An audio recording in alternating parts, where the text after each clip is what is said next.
Hai semua, menu kita hari ini adalah kari kepala ikan. Ikan yang kita gunakan adalah ikan siakap. Manakala untuk sayur kita pula adalah sayur campur. Jom kita mula masak ikut real time sebagai rujukan teman-teman yang nak belajar memasak.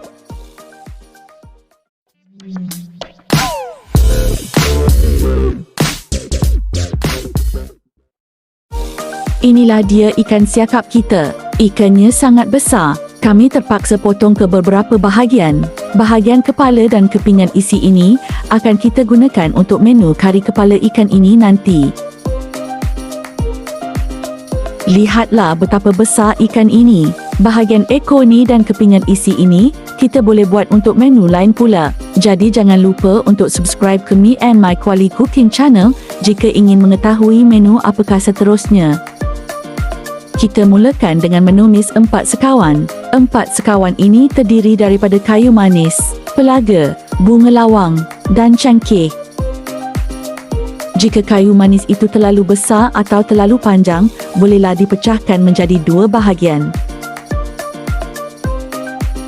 Kita tumis 4 sekawan hingga naik bau.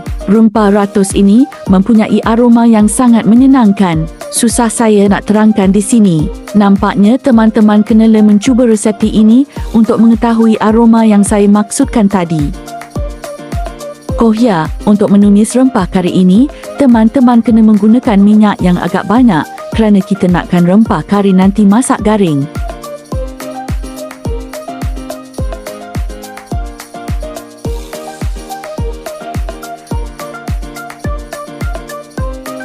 Sekarang kita tumis bawang merah, bawang putih dan halia. Kesemua bahan-bahan ini kita hiris memanjang.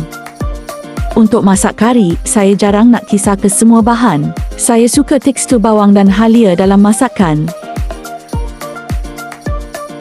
Gaul kesemuanya dan tumis hingga bahan-bahan tumisan naik bau.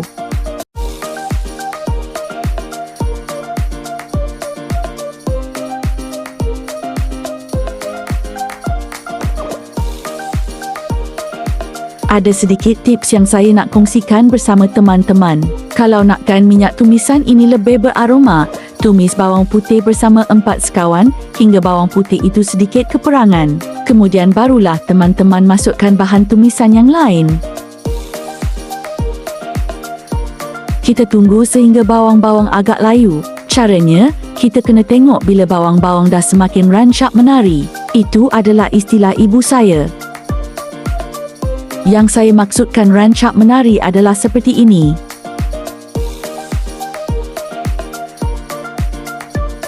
Saya harap teman-teman dapat fahamlah ya. Tapi jika kita ikut kiraan masa untuk menumis bawang dan halia ini adalah dalam 3 minit. Sekarang kita masukkan cili giling. Saya masukkan 3 sudu besar. Kalau teman-teman nak lebih pedas, bolehlah tambah sedikit lagi cili giling. Ikut tahap kepedasan teman-teman.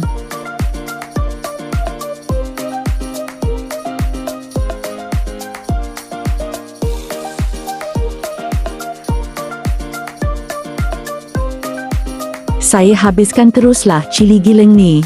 Jadinya untuk resepi kari kepala ikan ini, cili giling yang digunakan adalah 5 sudu besar.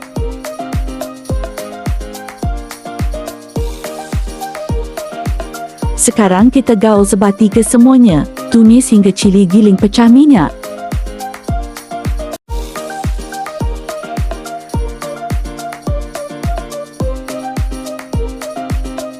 Memasak masakan berumpah ni perlukan sedikit kesabaran kerana menumis bahan-bahan hingga garing mengambil masa agak lama. Api juga kena pandai kawal. Jika tidak, nanti rempah kita akan hangit. Kena kerap menggaul.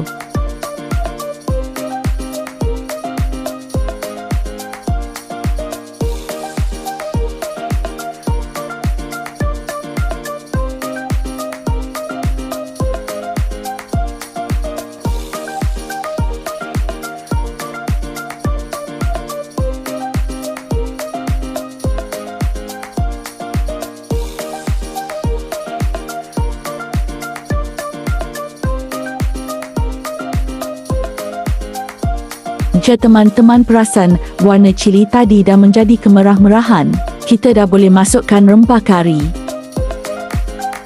Untuk menu kali ini, saya menggunakan rempah kari agak banyak. Saya gunakan dalam separuh pek rempah kerana ikan siakap agak besar. Tapi jika ikan atau ayam bersaiz sederhana atau masak sedikit sahaja, dalam 5 hingga 7 sudu makan sudah mencukupi.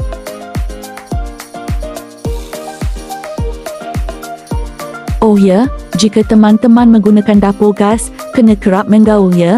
Saya menggunakan periuk elektrik. Jadi peratus untuk rempah hangit itu sangat sedikit.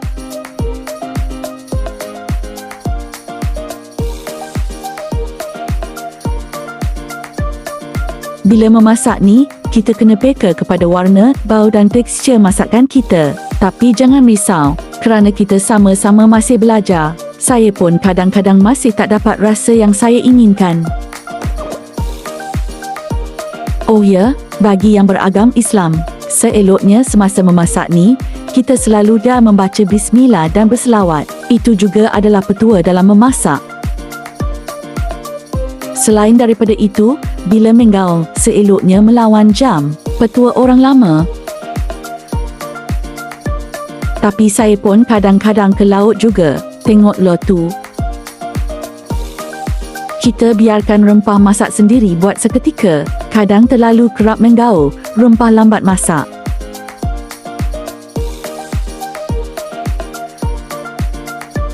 Dari mula kita masukkan rempah hingga sekarang, dah hampir 3 minit saya berceloteh. Sementara menunggu rempah ni masak, bolehlah teman-teman menyediakan sayur-sayuran untuk kari kepala ikan ini. Saya selalu masukkan terung bulat yang dibelah 4, tomato dibelah 4, dan bendi. Kita akan masukkan di akhir masakan nanti. Nampaknya rempah kari kita dah mula mengaring. Bubble atau letupan-letupan kecil sudah mula kelihatan. Kita gaul sekejap lagi.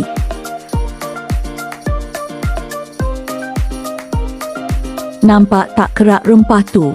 Inilah sebabnya kita kena sentiasa menggaul. Bayangkan, saya menggunakan periuk elektrik tapi masih berkerak walaupun tak hangit.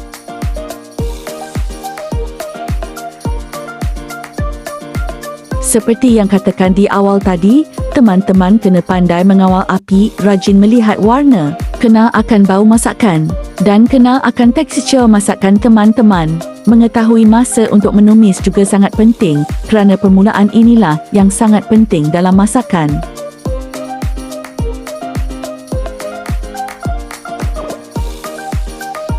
Sekali lagi saya nak minta maaf kerana video kali ini agak lama. Ada yang bertanya akan real time memasak. Sebab itulah video yang panjang ini hanya untuk menu khusus saja.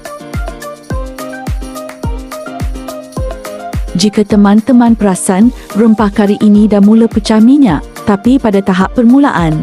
Kerana kalau teman-teman perasan, di bahagian tepi atau sudut periuk, teman-teman akan melihat seperti minyak yang berlebihan.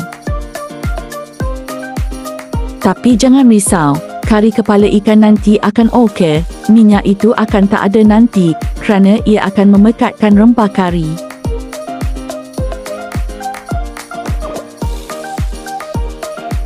Jika tadi, bawang dan halia kita menari, kali ini rempah kari kita akan mengelembung. Real time update. Dah masuk 6 minit menumis rempah kari.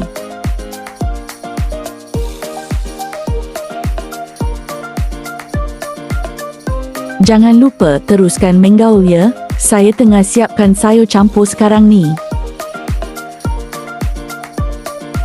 Sayur kobis, saya potong kasar. Karet saya potong memanjang. Dan daun bawang, saya potong memanjang juga. Cili merah sebagai hiasan pun saya potong memanjang. Bawang merah dan bawang putih saya hiris je. Kali ini, semua bahan tumisan saya tak kisar. Kita hiris je.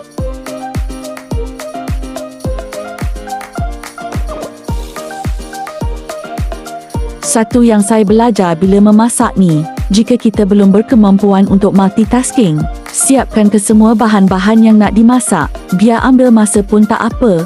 Jangan sampai masakan kita hangit atau hangus.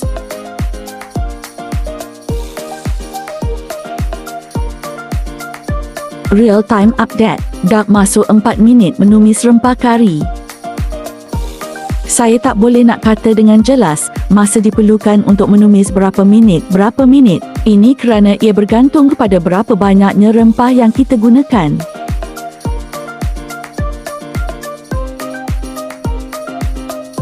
Tapi video ini adalah sebagai rujukan untuk teman-teman yang nak belajar memasak. Peringatan sekali lagi, saya menggunakan separuh pek rempah kari ia sebab ikan yang saya gunakan agak besar.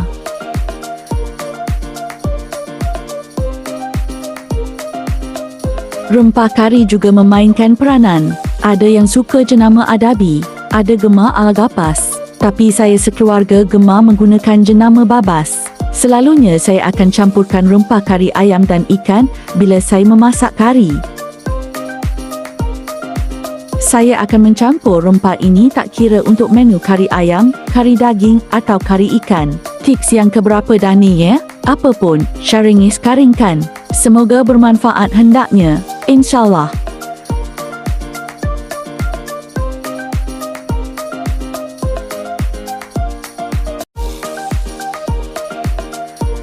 Oh ya, kalau kita masak kari ayam dan kari daging, sedap jika kita masukkan kentang. Manakala untuk kari ikan, sayuran seperti terung, tomato dan bendi sangat sesuai untuk kari ikan. Lagi satu tips saya nak kongsikan. Jika teman-teman nak masak lauk utama, pastikan teman-teman dah menanak nasi dulu. Kerana asasnya, memasak lauk ni mengambil masa dalam 30 ke 40 minit until siap. Kecuali sayur, itu pun ikut selera teman-teman. Kami suka sayur kami rangup dan tak berpamasak. Menanak nasi mengambil masa dalam 30 minit. Jadinya, bila lauk dah siap, nasi dah sedang elok untuk dimakan. Perfect timing kata suami.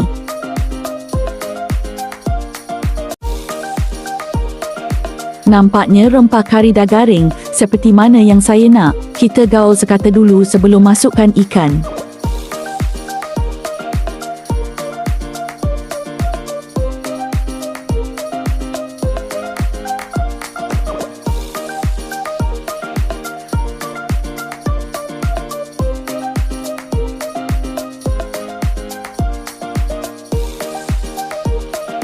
Ingat tak tadi, kita nampak minyak yang banyak kat tepi periuk. Sekarang minyak itu dah berkurangan kerana rempah dah garing. Okeylah, last kacau. Lepas ni kita masukkan ikan ya. Dah tak sabar ni sebenarnya.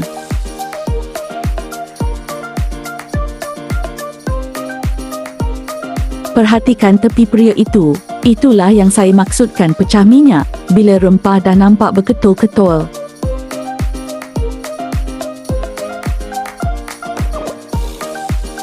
Real time update. Menumis rempah kari sampai pecah minyak dan garing. Mengambil masa dalam 10 ke 12 minit. Bergantung kepada berapa banyak rempah anda. Kalau teman-teman boleh bau tumisan ini, saya pasti teman-teman tak sabar nak makan juga.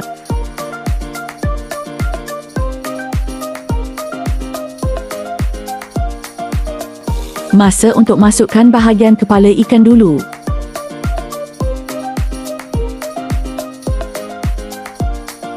Kalau makan kat kedai ni, berapalah harganya ya? Masak kat rumah, jimat.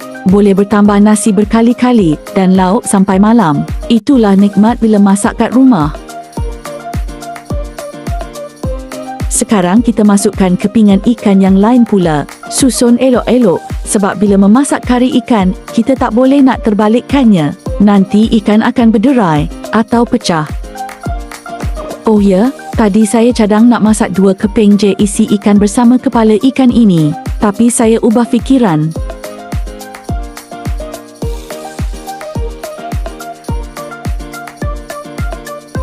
Masukkan air asam jawa. Lebihan rempah kari tadi, saya tambahkan sedikit air dan untuk bancuhan asam jawa.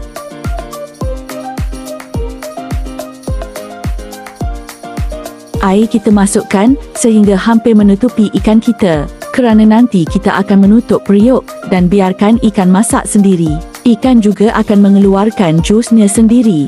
Jadi kuah akan cair jika kita letak air banyak sangat. Kacau kuah itu bukan apa. Sebenarnya supaya rempah kari tadi tidak likat dan mencair. Ia juga supaya rempah itu meresap ke dalam ikan.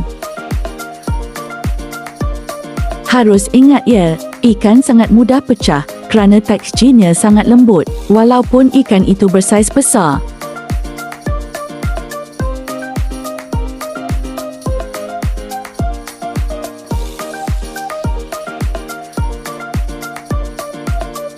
Cara saya akan biarkan dulu kuah ikan itu mendidih sendiri. Kemudian nanti barulah saya akan menutupnya. Lain orang lain cara masaknya kan?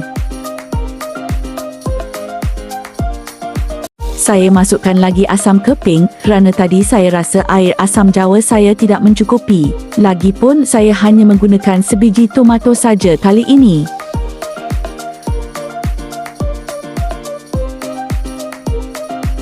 Sesetengah orang akan memasukkan santan, garam dan secukup rasa seawal ini. Tapi saya tidak, kerana saya akan biarkan ikan itu mengeluarkan jus aslinya sendiri. Kuah ikan dah mula mendidih nampaknya, tapi belum lagi ke tahap yang saya maksudkan. Kita tunggu sekejap lagi boleh? Ada juga bertanya, kenapa menu kari saya tak pakai daun kari? Jawapannya, masak ni sebenarnya simple. Jika ada, semua bahan mencukupi. Alhamdulillah. Jika ada yang kurang, tak apa, kerana kita boleh saja olah masakan kita. Kuah kari ikan dah mendidih seperti yang saya kehendaki. Kita boleh mandikan ikan dengan kuah. Banyak sangat terma yang saya gunakan. Menarilah, mengelembunglah, mandilah. Yang penting, teman-teman faham. Tak faham, boleh tanya di ruangan komen nanti. Kita juga dah boleh masukkan santan. Saya menggunakan santan kotak jenama karah.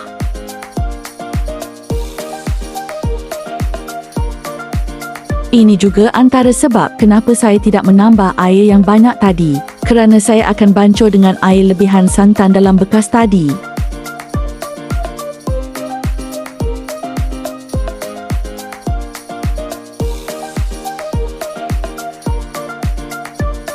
Keraplah menggaul kuah agar kena ke atas ikan kita.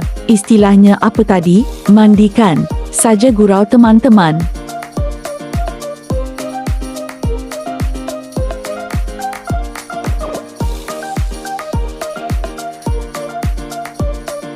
Sekarang kita dah boleh tutup periuk dan biarkan kuah mendidih lebih lama lagi.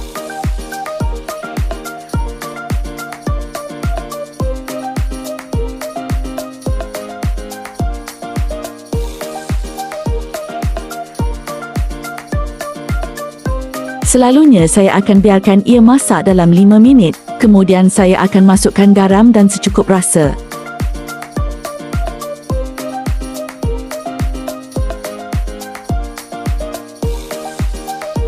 Nama pun real time kan? Nanti teman-teman akan lihat kuah yang mendidih tu. Tapi nak bagi tahu sikit, bau masakan masa ini, ya Allah, memang buat perut berkeroncong lah.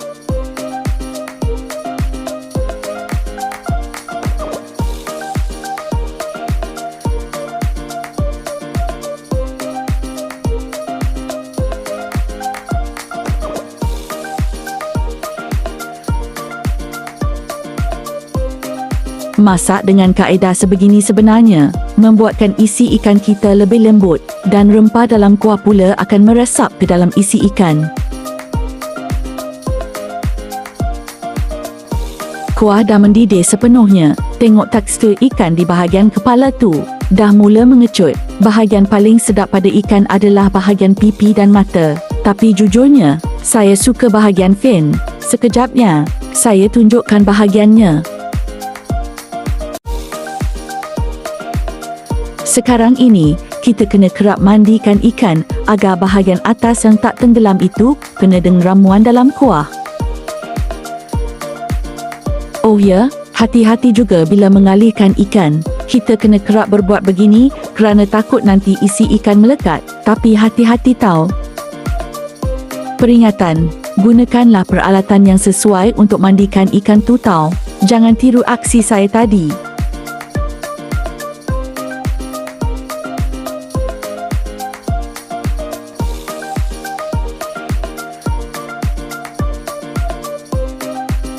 Sekarang kita masukkan garam dan secukup rasa. Kemudian kita kacau semula kuah dan mandikan ikan.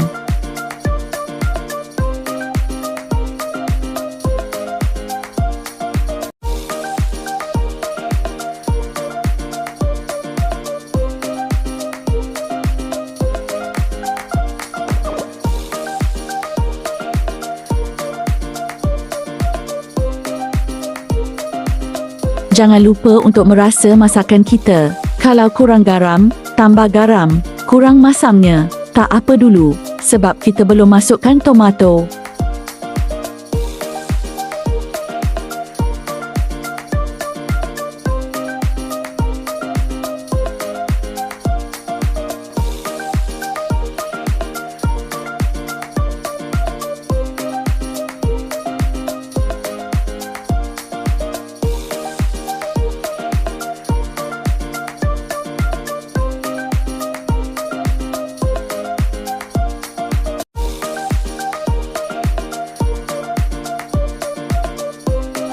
Kari ikan kita dah hampir masak, jadi kita tutup dulu sebelum kita masukkan sayur-sayuran ke dalam kari ikan kita. Sekarang kita masak sayur campur pula.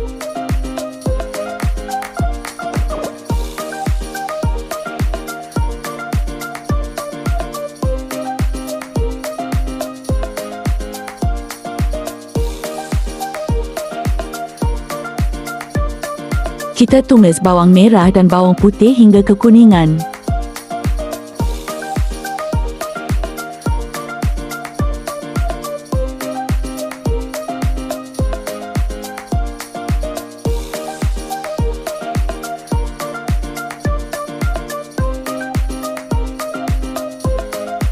Grill time menumis bawang merah dan bawang putih ini adalah dalam 2 minit.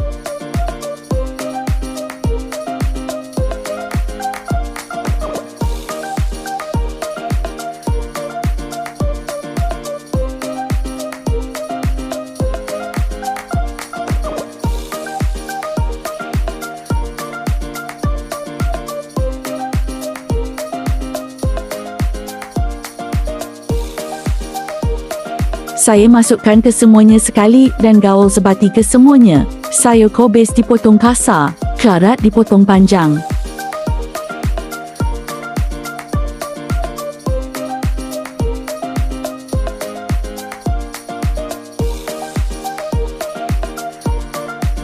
Bila sayur kobis dah hampir layu, kita masukkan daun bawang dan hirisan cili merah.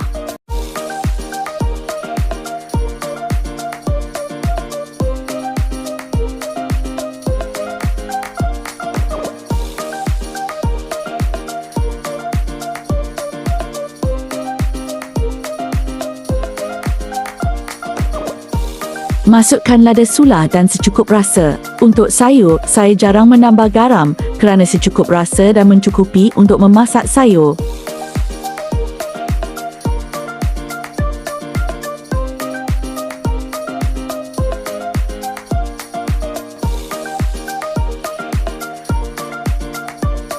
Gaul sebati kesemuanya.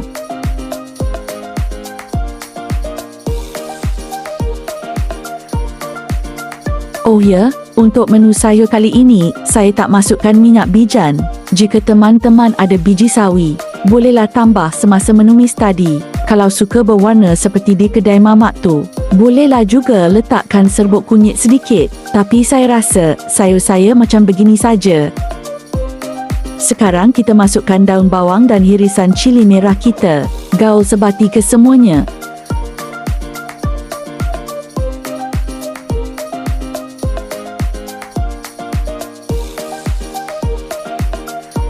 Saya juga tak tambah air untuk sayur kali ini kerana saya nak sayur ini kekal rangup.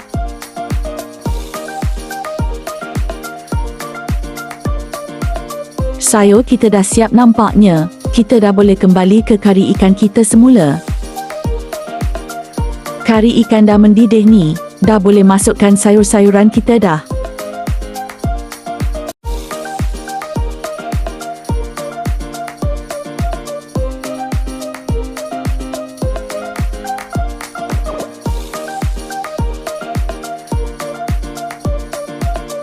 Kita masukkan bendi. Terung bulat dan tomato secara rawak, tak perlu masak lama.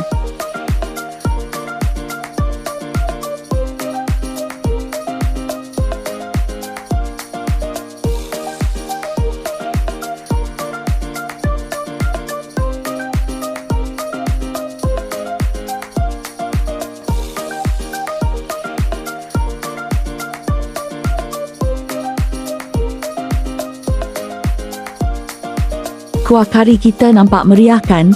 Dah hampir siap ni sebenarnya. Dah boleh senduk nasi dah ni. Sekarang giliran saya pula untuk dimandikan.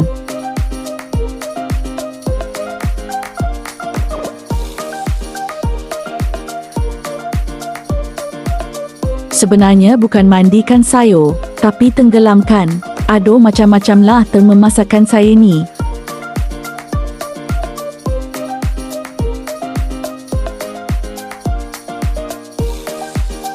Jom, kita dah boleh hidangkan kari kepala ikan dan sayur campur kita.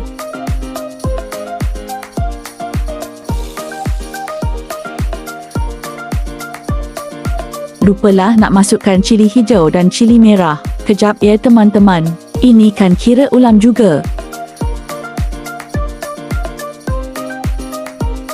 Cili merah dan hijau ni tak perlu masak lama. Lepas ni kita dah boleh hidang. Barulah nampak macam kari kepala ikan macam kat kedai mamak kan? Meriah betul. Kari kepala ikan dah siap.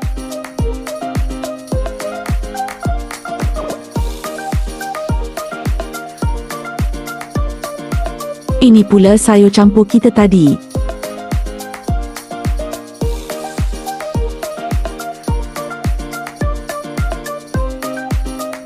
Nampak tak bahagian mana yang hilang dulu? Apapun, selamat mencuba. Subscribe ke Me and My Kuali Cooking channel untuk menu harian yang lain. Bye semua.